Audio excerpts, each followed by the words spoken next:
साथियों, आइए आपका स्वागत है हमारे YouTube के चैनल आदित्य स्टडी ग्रुप में। और आज हम करने जा रहे हैं पॉलिटी का पार्ट 4। तो चलिए शुरू करते हैं आज की वीडियो। पहला प्रश्न, समता या समानता का अधिकार किस अनुच्छेद में है? तो यह अनुच्छेद में है 14 से 18 तक। देखिए दोस्तों, 14 से 18 तक समानता के अधिकारों के बारे में वर्णन है और उनसे भी रिलेटेड पॉइंट्स दोस्तों जो आपको याद रखना है वो इस प्रकार है। अगर बात की जाए अनुच्छेद 14 की, तो यह संबंधित है कानून के समक्ष समानता से। अगर आपसे परीक्षा में सवाल पूछा जाए कानून के समक्ष समानता किस अनुच्छेद में है, तो आपका जवाब होगा अनुच्छेद 14। वहीं बात की जाए अनुच्छेद 15 की, अनुच्छेद 15 का संबंध है नागरिक समानता से। संविधान के अनुसार सभी नागरिक समान हैं, इसलिए किसी के साथ भी भेदभाव नहीं किया जा सकता है। सरकारी नौकरियों में अवसरों की समानता किस अनुच्छेद में है? तो यह समानता दी गई है अनुच्छेद 16 में। अनुच्छेद 16 के हिसाब से हर व्यक्ति को सरकारी नौकरी में समानता का अधिकार, समान अवसरों का अधिकार दिया गया है। बढ़ते अपने नेक्स्ट क्वेश्चन पर। यह दिया गया अस्पृश्यता या छुआछूत का जो अंत है यह किस अनुच्छेद में वर्णित है? तो यह है दोस्तों अनुच्छेद 17 में। ये इंपॉर्टेंट पॉइंट है दोस्तों, ये परीक्षा में बार बार पूछा जाता है। बढ़ते अपने नेक्स्ट क्वेश्चन पर। अनुच्छेद 18 का संबंध किससे है? तो अनुच्छेद 18 का संबंध है उपाधियों के अंश से। देखिए दोस्तों, पुराने काल में जो बड़े बड़े विद्वान साथी हुआ करते थे उनको उपाधि दे दी जाती थी। जैसे महात्मा गांधी को बापू की उपाधि दे दी, रविंद्रनाथ टैगोर को गुरुदेव की उपाधि दे दी। तो ये इन सभी उपाधियों का अंत कर दिया गया है। अब सिर्फ जो सेना में लोग हैं उनको सिर्फ उपाधियाँ दी जाती है, जैसे मेजर, जनरल, इस तरीके की उपाधियाँ। बढ़ते अपने नेक्स्ट क्वेश्चन पर। स्वतंत्रता के अधिकार संबंधी अनुच्छेद किस में है? तो यह अनुच्छेद 19 से लेकर के 22 तक इसमें वर्णित है। और इनसे इंपॉर्टेंट पॉइंट्स दोस्तों जो परीक्षा में पूछे जाते हैं कि प्रेस की स्वतंत्रता का वर्णन अनुच्छेद 19A में है। यह दोस्तों प्रश्न पूछा जाता है बार बार, इसलिए इस पॉइंट को आप याद कर लीजिए। साथ ही एक पॉइंट और पूछा जाता है दोस्तों कि निजता का अधिकार या राइट टू प्राइवेसी एक्ट का वर्णन किस अनुच्छेद में है? तो यह अनुच्छेद 21 में है। यह दोस्तों अभी 2019 में ही लागू किया था, इसलिए यह पॉइंट काफ़ी इंपॉर्टेंट है और परीक्षा में यह बार बार पूछा जा रहा है। बढ़ते अपने नेक्स्ट पॉइंट पर। 6 से 14 वर्ष के बालकों हेतु निःशुल्क प्राथमिक शिक्षा का अधिकार दिया गया, यह किस अनुच्छेद में है? तो यह दिया गया दोस्तों अनुच्छेद 21A में। और इसका संविधान संशोधन था 86वां। ये दोनों चीज़ दोस्तों आपको याद रखनी है, इनमें से कोई भी बात आपसे पूछी जा सकती है। बढ़ते अपने नेक्स्ट क्वेश्चन पर। अनुच्छेद 21 का संबंध है। तो अनुच्छेद 21 का संबंध किससे है? तो अनुच्छेद 21 का संबंध है जीवन के अधिकार से। बढ़ते हैं अपने नेक्स्ट क्वेश्चन पर। 46वें संविधान संशोधन 2002 का संबंध है। तो यह किससे संबंध है? अभी ऊपर बताया था दोस्तों, तो यह शिक्षा के अधिकार से। बढ़ते हैं अपने नेक्स्ट क्वेश्चन पर। कौन से मूल अधिकार आपातकाल में भी लागू रहेंगे? देखिए दोस्तों, जब भी आपातकाल लगी है तो जो नागरिक के जितने भी अधिकार होते हैं वह सभी समाप्त कर दिए जाते हैं। सिर्फ जीने का जो अधिकार है वह ही उनके लिए लागू होता है और यह वर्णित है अनुच्छेद 20 और 21 में। भारत में अब तक कितनी बार आपातकाल लगाई गई है? तो भारत में अब तक 3 बार आपातकाल लगाई गई है। एक तो 1962 में, एक 1971 में और एक शोषण के विरुद्ध अधिकार किस अनुच्छेद में है? तो आपसे परीक्षा में पूछा जाएगा कि शोषण के विरुद्ध अधिकार किस अनुच्छेद में है? तो यह दिया गया अनुच्छेद 23 और 24 में। बढ़ते हैं अपने नेक्स्ट क्वेश्चन पर। अनुच्छेद 25 से 28 में कौन सा मूल अधिकार दिया गया है? तो यह दिया गया धार्मिक स्वतंत्रता का अधिकार। अब ये धार्मिक स्वतंत्रता क्या है दोस्तों? देखिए दोस्तों, कोई भी व्यक्ति अगर किसी भी धर्म को मानने वाला है तो वह अपने धर्म को प्रचार प्रसार करने के लिए कोई भी कार्य कर सकता है, इसलिए उसको संविधान में पूरी छूट दी गई है ताकि वह अपने धर्म का प्रचार प्रसार कर सके। बढ़ते हैं अपने नेक्स्ट क्वेश्चन पर। अंबेडकर ने किस अधिकार को संविधान का हृदय और आत्मा कहा था? तो यह कहा था उन्होंने संवैधानिक उपचारों का अधिकार, जो कि वर्णित है अनुच्छेद 32 को। परीक्षा में आपसे ये भी पूछ लिया जाएगा कि किस अनुच्छेद को संविधान की आत्मा कहा गया, तो वह कहा गया अनुच्छेद 32 को। या आपसे पूछ लिया जाएगा अनुच्छेद 32 को किसने संविधान की आत्मा कहा है, तो आपका जवाब हो जाएगा अंबेडकर। देखिए दोस्तों, पॉइंट्स को कहीं से भी घुमाया जा सकता है, बस आपको उसकी डिटेल याद होनी चाहिए। और इससे ही संविधान की आत्मा या हृदय क्यों कहा गया है? तो देखिए दोस्तों, अंबेडकर जी ने ये संविधान में इसलिए डाला गया था कि मान लीजिए अगर किसी के मूल अधिकारों का हनन होता है तो वह अपने मूल अधिकारों की रक्षा के तहत अनुच्छेद 32 के तहत सुप्रीम कोर्ट में जाकर के अपने अधिकारों को प्राप्त कर सकता है, यदि उसके अधिकार चले गए, मूल अधिकार अगर पुलिस द्वारा हनन कर लिए गए हैं। इससे रिलेटेड पॉइंट्स दोस्तों जो आपको याद रखना है कि वह अनुच्छेद 32 के तहत तो सुप्रीम कोर्ट में जा सकता है, साथ ही वह 226 के तहत हाई कोर्ट उच्च न्यायालय में भी जा सकता है, और यहाँ जा कर के सुप्रीम कोर्ट या हाई कोर्ट में जा कर के वह 5 तरीके के रिट जारी करवा सकता है। देखिए दोस्तों, ये रिट आपको इसी सीरीज में याद रखनी है, और ये 5 तरीके की रिट जो वह जारी करवा सकता है वह बंदी प्रत्यक्षीकरण की रिट।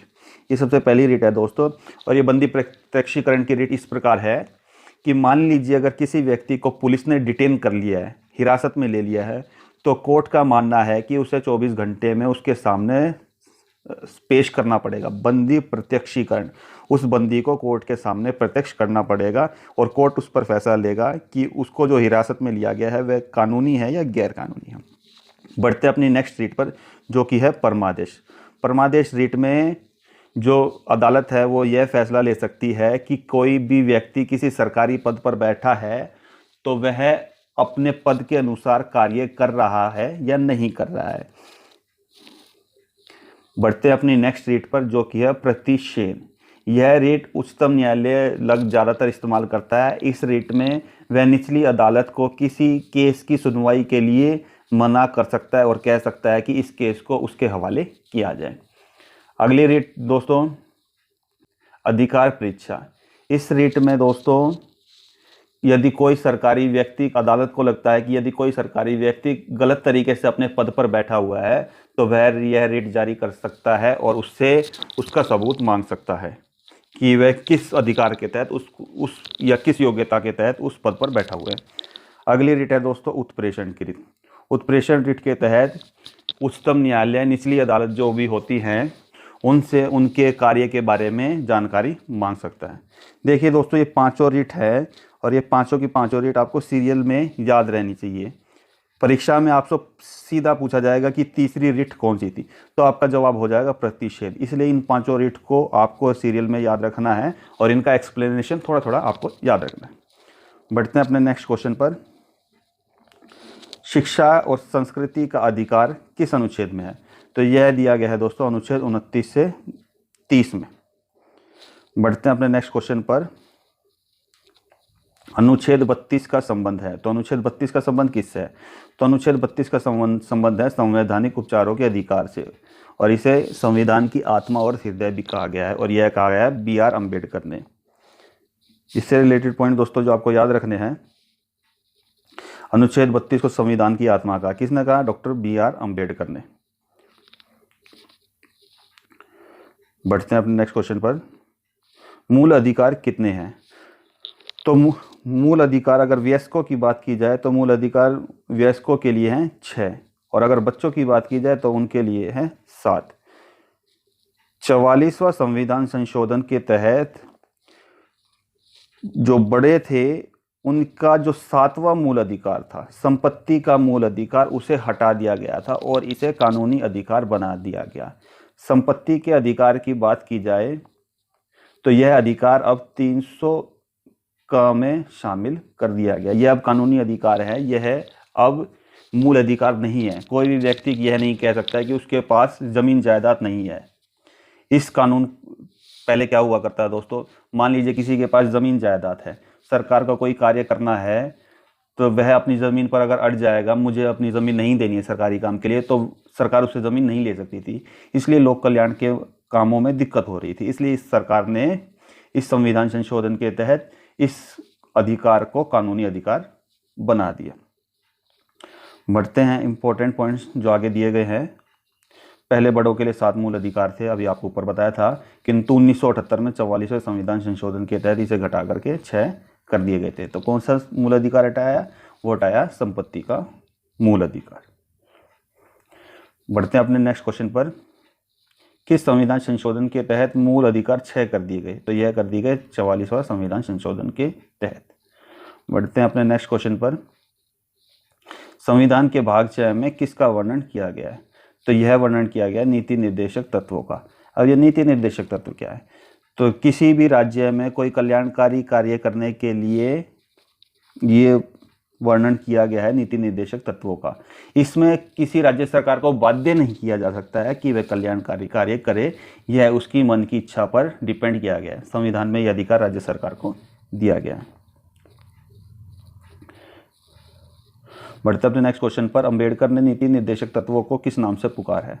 तो इसमें अंबेडकर ने इनको सामाजिक और आर्थिक लोकतंत्र का घोषणा पत्र कहा गया है। और यह इसलिए कहा गया है कि राज्य सरकार को सामाजिक तौर पर या आर्थिक तौर पर कल्याणकारी कार्य करने चाहिए। बढ़ते हैं नेक्स्ट क्वेश्चन पर। नीति निर्देशक तत्व को ऐसा चेक किसने बताया जिसका भुगतान राज्य की इच्छा पर निर्भर करता है? तो यह बताया गया कैटी शाह ने। देखिए दोस्तों, मैंने आपको अभी ऊपर बताया कि नीति निर्देशक तत्व जो हैं वह राज्य की इच्छा शक्ति पर डिपेंड करते हैं कि वे राज्य में कितना कल्याणकारी और कौन सा कल्याणकारी कार्य करना चाहते हैं। बढ़ते हैं अपने नेक्स्ट क्वेश्चन पर। ग्राम पंचायतों के गठन का प्रावधान किस अनुच्छेद में किया गया है? तो यह किया गया अनुच्छेद 40 में, और इसे लागू किया गया था 1993 में पीवी नरसिम्हा राव की सरकार में, और यह हुआ था 73वां संविधान संशोधन। अगर पूर्ण अनुच्छेद की बात की जाए तो यह 243 अनुच्छेद में भी इसका वर्णन है।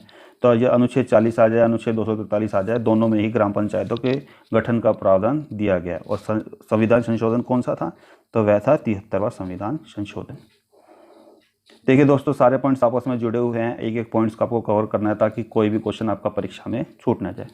तो बढ़ते हैं अपने नेक्स्ट क्वेश्चन पर। समान नागरिक संहिता का संबंध किस अनुच्छेद में है? तो यह दिया गया है दोस्तों अनुच्छेद 44 में।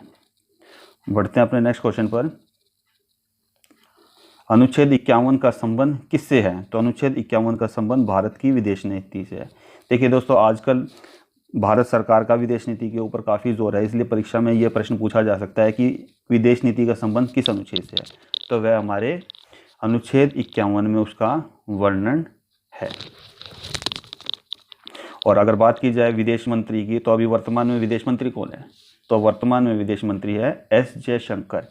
ये आईएएस थे और सरकार ने इन्हें रिटायरमेंट के बाद इन्हें इस पद पर नियुक्त किया। बढ़ते हैं अपने नेक्स्ट क्वेश्चन पर, जो है मूल अधिकार संविधान के किस भाग में जोड़े गए? तो मूल कर्तव्य संविधान के किस भाग में जोड़े गए? तो ये कर्तव्य जोड़े गए भाग 4 में।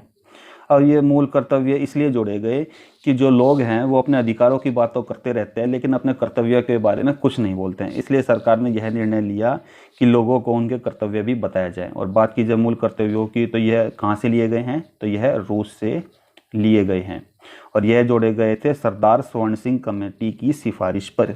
परीक्षा में आपसे पूछा जाएगा कि किस कमेटी की सिफारिश पर मूल कर्तव्य संविधान में जोड़े गए, तो आपका उत्तर जो हो जाएगा सरदार स्वर्ण सिंह कमेटी। बढ़ते अपने नेक्स्ट क्वेश्चन पर। किस अनुच्छेद के तहत मूल कर्तव्यों का प्रावधान है? तो यह है अनुच्छेद 51A के तहत मूल कर्तव्यों का प्रावधान है। और मूल कर्तव्य संविधान में कब जोड़े गए थे? ये जोड़े गए थे 1976 में। और कौन सा संविधान संशोधन था? 42वां। और 42वें संविधान संशोधन को और किस नाम से जानते हैं? इसे हम लघु संविधान के तौर पर भी जानते हैं, क्योंकि इस समय इस संविधान संशोधन के तहत काफ़ी संशोधन संविधान में किए गए, इसलिए इसे लघु संविधान कहा जाता है। बढ़ते हैं अपने नेक्स्ट क्वेश्चन पर। किस संविधान संशोधन के द्वारा संविधान में 10 मूल कर्तव्य जोड़े गए? तो यह जोड़े गए थे 42वां संविधान संशोधन, अभी मैंने आपको ऊपर बताया था 1976 में, और ये सरदार स्वर्ण सिंह की कमेटी पर जोड़े गए। पहले संविधान में 10 कर्तव्य जोड़े गए थे, लेकिन अब ये बढ़ा करके 11 कर दिए हैं। नेक्स्ट, प्रारंभ में संविधान में कितने मूल कर्तव्य थे? तो यह 10 थे। अगर बात की जाए वर्तमान की, तो वर्तमान में संविधान में कितने मूल कर्तव्य हैं? तो यह हैं 11। दोनों इंपॉर्टेंट पॉइंट है दोस्तों जो आपको याद रखते हैं। बढ़ते हैं अपने नेक्स्ट क्वेश्चन पर। 11वां मूल कर्तव्य है, तो 11वां मूल कर्तव्य जो जोड़ा गया है वह कौन सा जोड़ा गया है? वह जोड़ा गया 6 से 14 वर्ष तक के बालकों की शिक्षा से संबंधित। देखिए दोस्तों, अब माता पिताओं का यह कर्तव्य बनाया गया है कि वो अपने 6 से 14 वर्ष तक के बालकों की शिक्षा का प्रबंध करेंगे। अगर उन्हें यह शिक्षा नहीं मिलती है तो बच्चा अदालत में जा कर के अपने अधिकार, जो उसका मूल अधिकार बनाया गया है, उसके लिए अदालत से निर्णय मांग सकता है। तो यह कर्तव्य बनाया गया है माँ बाप का और अधिकार बनाया गया है बच्चों का। बढ़ते अपने नेक्स्ट क्वेश्चन पर। 11वें मूल कर्तव्य का संबंध किस संविधान संशोधन से है? तो यह 86वां संविधान संशोधन। इसके तहत बच्चों का 7वां मूल अधिकार बनाया गया है और माँ बाप का यह कर्तव्य बनाया गया। माँ बाप ही नहीं, जो आस पड़ोस है उनकी भी यह जिम्मेवारी बनती है कि 6 से 14 वर्ष तक के बालक कोई भी कार्य न करे, बस वह पढ़ाई करें। बढ़ते अपने नेक्स्ट क्वेश्चन पर। संघ की कार्यपालिका का प्रधान कौन होता है? तो संघ की कार्यपालिका का प्रधान राष्ट्रपति होता है। और राष्ट्रपति की बात की जाए तो यह किस अनुच्छेद में है? तो यह अनुच्छेद 52 में वर्णित है। बात की जाए अगले क्वेश्चन की, तो तीनों सेनाओं का प्रधान सेनापति कौन होता है? तो तीनों सेनाओं का प्रधान सेनापति राष्ट्रपति होता है। और वर्तमान में राष्ट्रपति कौन है? रामनाथ कोविंद। अगर बात की जाए ये कौन से नंबर के प्रधानमंत्री राष्ट्रपति हैं? तो ये राष्ट्रपति हैं 14वें। परीक्षा में आपसे पूछ लिया जाएगा कि कौन से नंबर के राष्ट्रपति रामनाथ कोविंद है, तो आपका जवाब हो जाएगा 14th। बढ़ते अपने नेक्स्ट क्वेश्चन पर। लोकसभा को भंग करने का अधिकार किसके पास है? तो लोकसभा को भंग करने का अधिकार सिर्फ और सिर्फ राष्ट्रपति के पास है। राष्ट्रपति चाहे तो कभी भी किसी भी लोकसभा को भंग कर सकता है। सामान्य तौर पर वह यह नहीं करता है। यदि किसी सरकार का बहुमत नहीं है तो वह इस अधिकार का इस्तेमाल कर सकता है।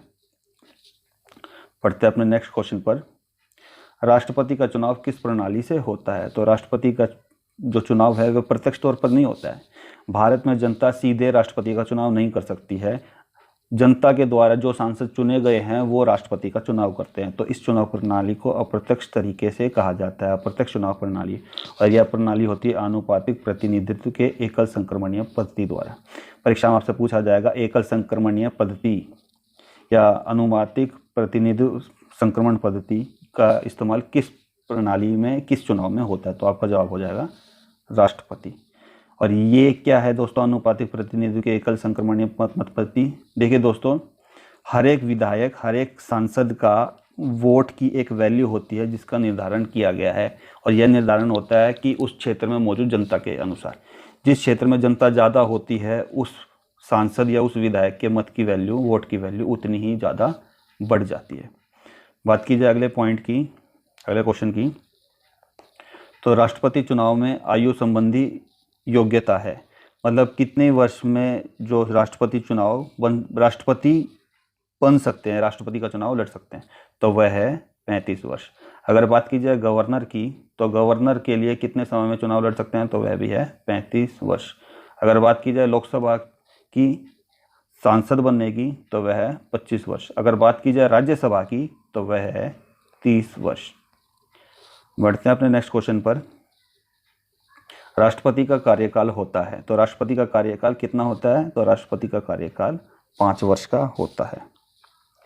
बढ़ते हैं अपने नेक्स्ट क्वेश्चन पर। राष्ट्रपति को किसके द्वारा शपथ दिलाई जाती है? तो राष्ट्रपति को शपथ दिलाता है उच्चतम न्यायालय के मुख्य न्यायाधीश। और वर्तमान में बात की जाए तो वर्तमान में मुख्य न्यायाधीश कौन है? तो यह है अरविंद बोबड़े। देखिए दोस्तों, कभी क्वेश्चन को ऐसे भी घुमा दिया जाएगा, आपसे पूछ लिया जाएगा कि प्रथम राष्ट्रपति कौन थे?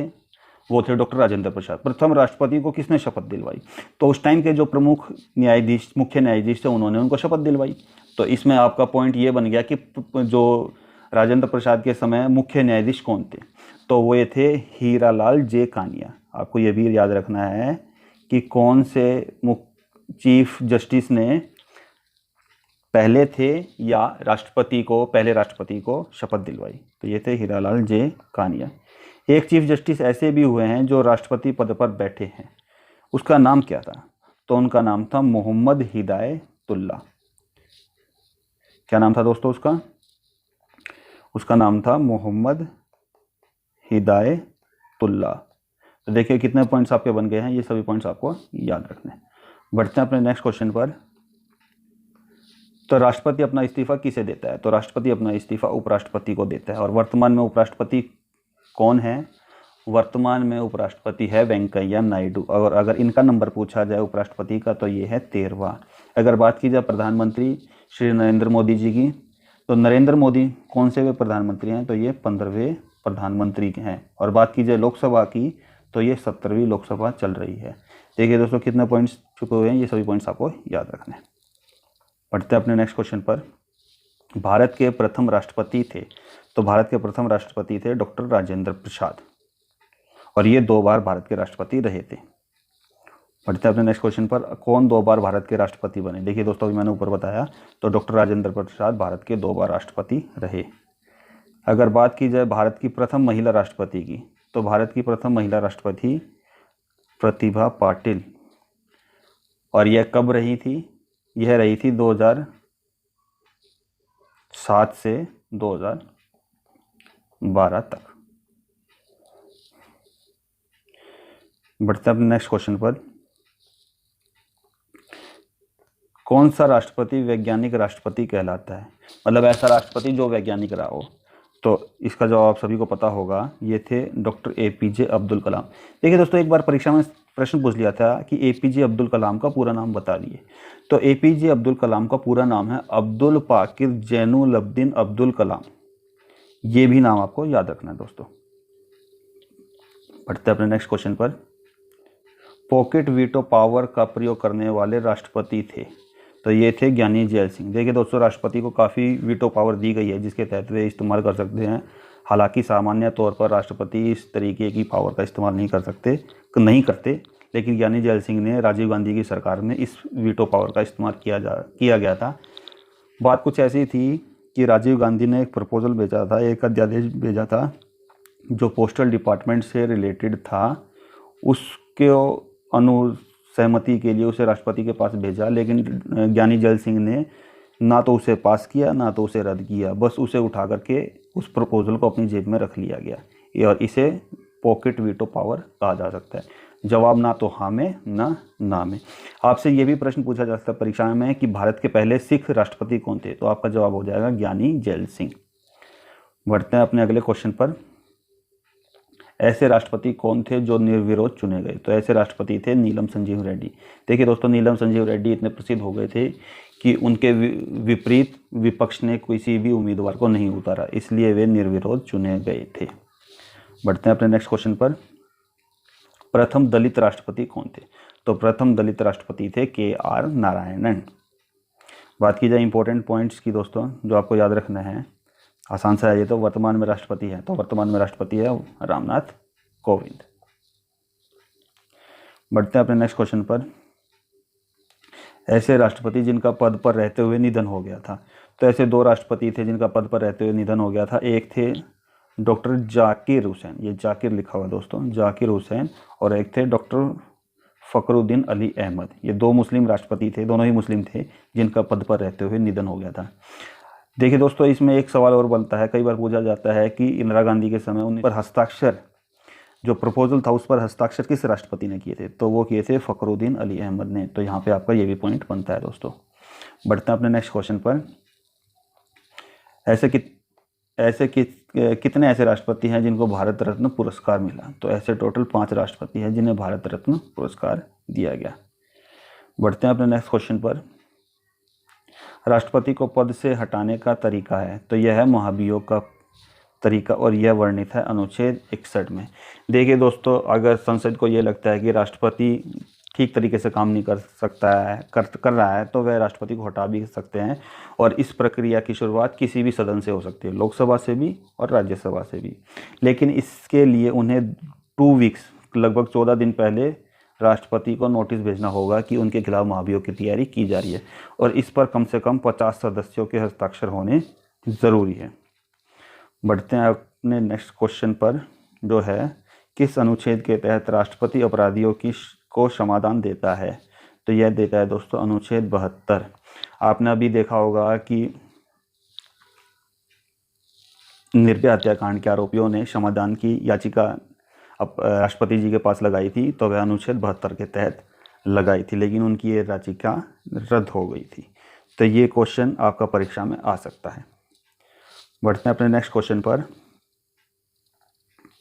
राष्ट्रपति कितनी आपात शक्तियों का प्रयोग करता है? तो राष्ट्रपति टोटल 3 आपात शक्तियों का प्रयोग करता है। वो 3 आपात शक्तियाँ ये नीचे दी गई हैं दोस्तों, जो आपको याद रखनी है। पूरे भारत में आपातकाल की घोषणा की जाती है। तो अनुच्छेद 352 के तहत राष्ट्रपति पूरे देश में आपातकाल की घोषणा कर सकता है। अब तक आपातकाल कितनी बार लगाया गया है? तो अब तक आपातकाल 3 बार लगाया गया है। बढ़ते हैं इसके अगले पॉइंट पर कि राज्यों में आपातकाल की घोषणा किस अनुच्छेद के तहत लगाई जाती है। तो यह लगाई जाती है अनुच्छेद 356 के तहत। आपने सुना होगा राष्ट्रपति शासन। तो इसमें राज्य की सरकार को भंग कर दिया जाता है और वहाँ पर सारा जो कार्य है वह केंद्र सरकार की अनुमति से ही होता है। तो यह राष्ट्रपति शासन लगाना किस अनुच्छेद में दिया गया है? तो यह दिया गया है 356 अनुच्छेद में। एक और अनुच्छेद है जिसका आज तक राष्ट्रपति ने इस्तेमाल नहीं किया है, वह है अनुच्छेद 360 वित्तीय आपातकाल। आपसे ये भी पूछ लिया जाए किस अनुच्छेद का अभी तक इस्तेमाल नहीं हुआ है, तो वह है वित्तीय आपातकाल। इसमें क्या होता है दोस्तों, अगर देश में राष्ट्रीय घाटा बढ़ रहा है तो वह जो सरकारी मुलाजिम है वह उनका वेतन भत्ता काट सकता है, और यह काट सकता है अनुच्छेद 360 के तहत। बढ़ते हैं अपने नेक्स्ट क्वेश्चन पर। राज्यसभा का पदेन सभापति होता है। तो राज्यसभा का पदेन सभापति कौन होता है? उपराष्ट्रपति। देखिए दोस्तों, जो उपराष्ट्रपति होगा वह ऑटोमेटिकली राज्यसभा का सभापति बन जाएगा। तो अगर बात की जाए वर्तमान की, तो वर्तमान में राज्यसभा के सभापति कौन है? तो वे हैं वेंकैया नायडू। एक और बात दोस्तों, जो उपराष्ट्रपति होता है, जो उसे वेतन भत्ता मिलता है वह किस कार्य के लिए मिलता है? तो वह दोस्तों उसे उपराष्ट्रपति बनने के तौर पर नहीं मिलता है, वह राज्यसभा की जो कार्यवाही की सभापतित्व करता है वह उसके लिए उसे उसका वेतन भत्ता मिलता है। बढ़ते हैं अपने नेक्स्ट क्वेश्चन पर। राष्ट्रपति की अनुपस्थिति में कार्यवाहक राष्ट्रपति किसे बनाया जाता है?